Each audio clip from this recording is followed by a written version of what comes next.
and they were running up to us and screaming in our faces. I've never felt so terrified in my life. We didn't know where to go. I pulled my wife and my son close to me. Sorry.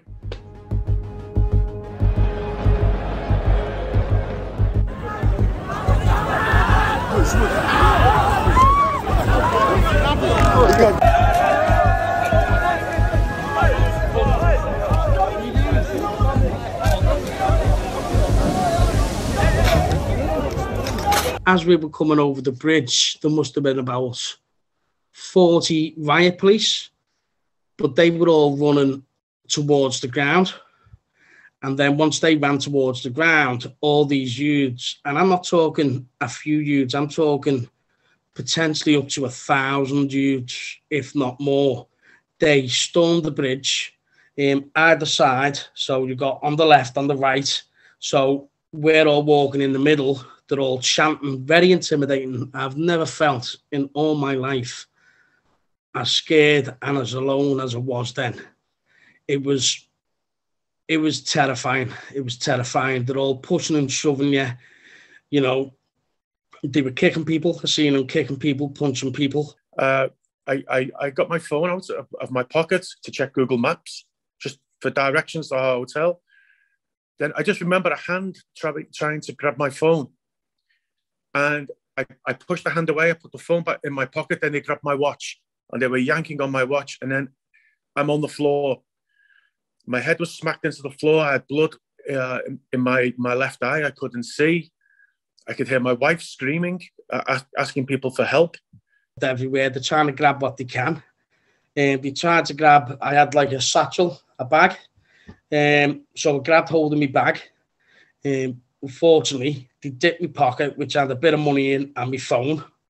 And I was that frightened at this point. I thought, I'm going to get hit. I'm going to get stabbed, stamped on, whatever. But luckily, I was checking my pockets all the time, and as I checked my pocket, I checked it and it was empty. The lad was in front of me. I grabbed hold of the lad and I confronted him about my phone.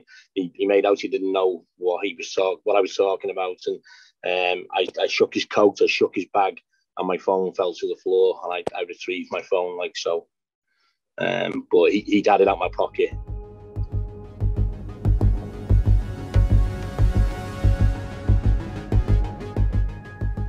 They had my wife by her hair at the back. And my son and I, we ran to my wife. She was screaming. She was asking for help. And then 5 or 6 Liverpool supporters come running over to help. Then we were surrounded by, I'd say, 60 to 70 men under the bridge. And they were running up to us and screaming in our faces. I've never felt so terrified in my life.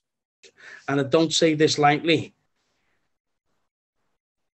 but when I got home yesterday, I felt lucky to be alive. It was like the scene out of the TV series, The Walking Dead. That's what it was like with the gangs. I felt like I was just being attacked from every direction.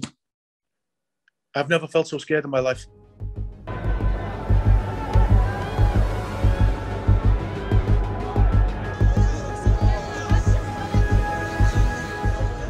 I would have expected, when I've paid the money I've paid for my ticket and the expense that we've gone to, and every euro that we pay for food, for drink, for hotels, which is all taxed, I expect the French government to provide a safe environment for me and my family and the other supporters. And it's all due to poor policing, poor planning. You can't call them police. They never done the job. If anything, they should be called bullies. At this point, I'm concussed. I'm totally disorientated. I don't know where I am. I've got blood pouring out of my head. I begged for help. I begged the police for help. And I got a stock answer. There's nothing we can do.